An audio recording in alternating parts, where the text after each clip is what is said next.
कर्माबाई की खिचड़ी।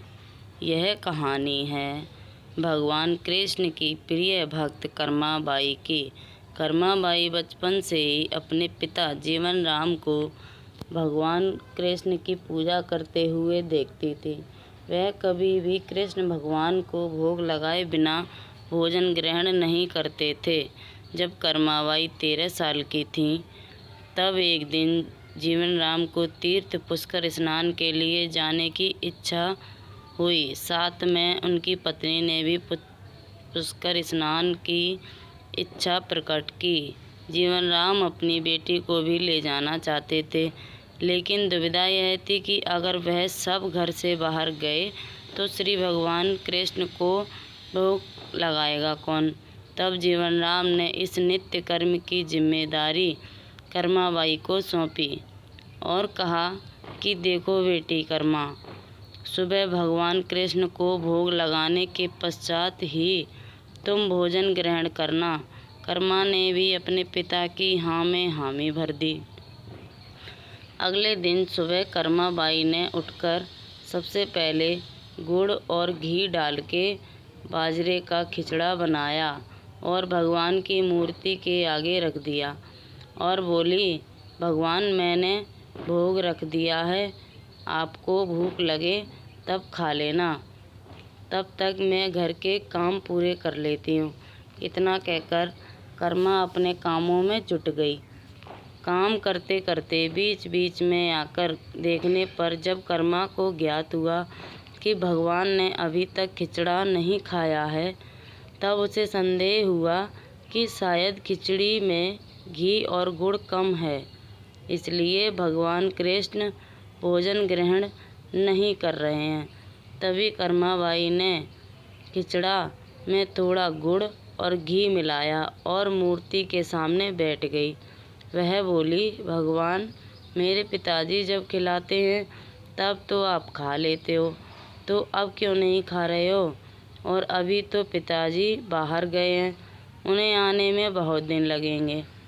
तब तक आपको भोग लगाने की जिम्मेदारी मुझे दी गई है, इसलिए जब तक आप भोजन नहीं खाएंगे मैं भी कुछ नहीं खाऊंगी।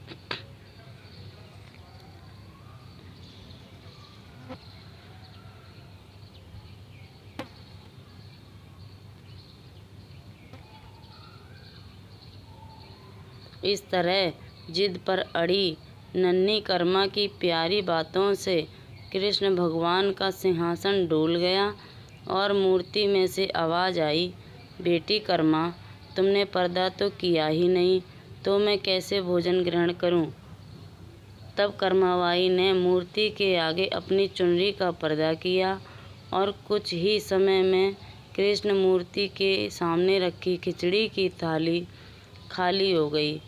अब रोज कर्मा सुबह सबसे पहले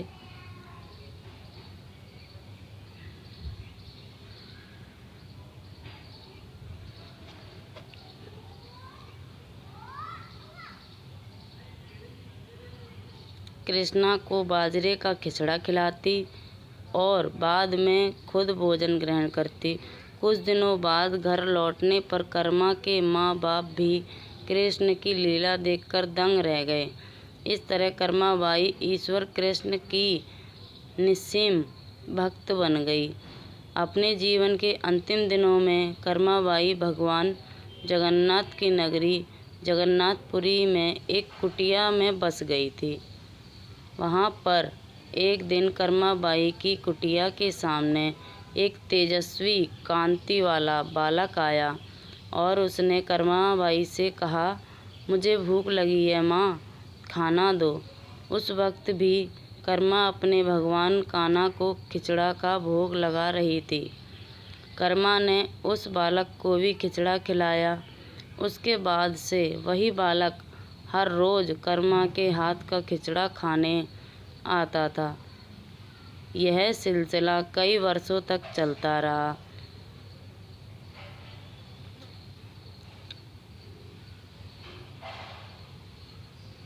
वह बालक कोई और नहीं, स्वयं जगन्नाथ भगवान थे, क्योंकि जिस दिन कर्माबाई का देहांत हो गया।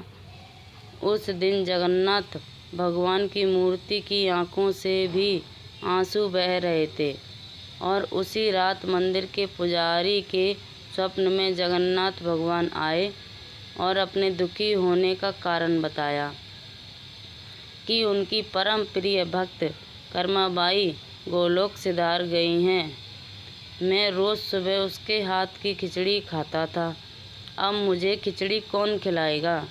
अगले दिन से मंदिर के पुजारियों ने निर्णय लिया, भगवान को रोज़ बाजरे का खिचड़ा को भोग लगेगा और उस भोग का नाम दिया गया कर्माबाई की खिचड़ी।